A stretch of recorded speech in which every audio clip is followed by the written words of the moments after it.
مدینہ میں اسلامی قوانین کے نفاذ کے ذریعے اسلام ایک نظام کی حیثیت سے قائم ہو چکا تھا۔ اسلامی ریاست دعوت حق کے پھیلاؤ کے لیے ہر طرح سے تیار تھے۔ مشرکین اور یہود میں سے بھی لوگوں کا ایمان لانا مسلمانوں کی افرادی قوت میں اضافے کا باعث بنا۔ اب آپ صلی اللہ علیہ وسلم نے مدینہ سے باہر دعوت حق کے پرچار پر توجہ دینا شروع کر دی۔ قریش سے متعلق آپ صلی اللہ علیہ وسلم جان چکے تھے کہ وہ واعظ و نصیحت سے اسلام میں داخل نہیں ہوں گے اور دعوت حق کی راہ میں رکاوٹ پیدا کرتے رہیں گے۔ چنانچہ آپ صلی اللہ علیہ وسلم نے مشرکین مکہ کے خلاف قتال کا ارادہ فرمایا۔ قریش کا مقابلہ کرنے کے لیے رسول اللہ صلی اللہ علیہ وسلم نے مہمات کا آغاز کیا، جن میں آپ صلی اللہ علیہ وسلم خود بھی شریک ہوئے۔ ان مہمات میں آخری مہم، جس کی قیادت حضرت عبداللہ بن جہش رضی اللہ تعالیٰ عنہ کر رہے تھے، جنگ بدر کا پیش خیمہ بنی۔ اس مہم کی روانگی کے وقت آپ صلی اللہ علیہ وسلم نے حضرت عبداللہ بن جہش رضی اللہ تعالیٰ عنہ کو ایک خط دیا اور اس کو 2 روز بعد سفر کے دوران کھولنے کا حکم دیا۔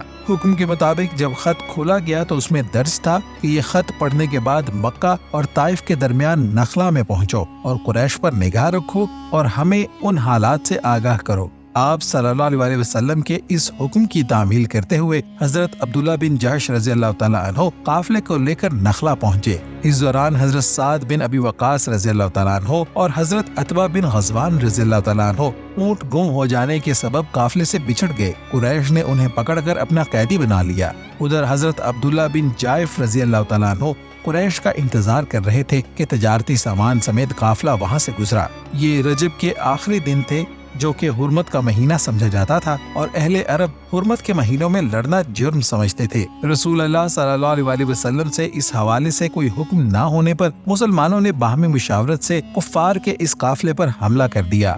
قافلے کے سردار عمرو بن الحضرمی کو قتل کر کے قریش کے 2 آدمیوں کو قیدی بنایا اور سامان قبضے میں لے کر مدینہ واپس آ گئے۔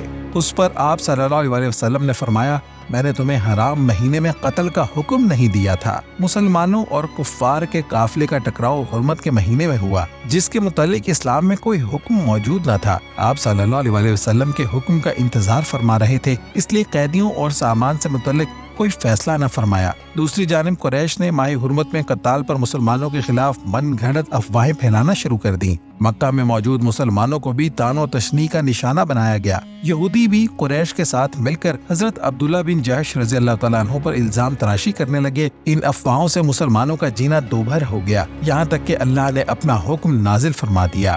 لوگ ان سے حرمت والے مہینوں میں لڑائی کی بابت سوال کرتے ہیں۔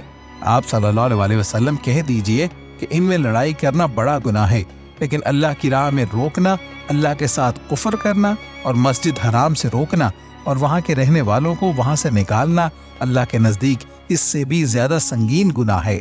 یہ فتنہ قتل سے بھی بڑا گناہ ہے۔ یہ لوگ تم سے لڑائی کرتے رہیں گے یہاں تک کہ اگر ان سے ہو سکے تو تمہیں تمہارے دین سے پھیر دیں۔ اللہ کے اس حکم پر آپ صلی اللہ علیہ وسلم نے قریش کے قیدیوں کے عوض حضرت سعد بن ابی وقاص رضی اللہ تعالیٰ عنہ اور حضرت عتبہ بن غزوان رضی اللہ تعالیٰ عنہ کو رہا کروا کر مال غنیمت تقسیم کر دیا۔ ان آیات سے قریش کے پروپیگنڈے کا خاتمہ ہو گیا اور حضرت عبداللہ بن جہش رضی اللہ تعالیٰ عنہ کا قافلہ سرخرو ہوا۔ راہ حق میں رکاوٹیں پیدا کرنے والے قریش کے خلاف مسلمانوں کو حرمت کے مہینوں میں بھی قتال کی اجازت مل گئی۔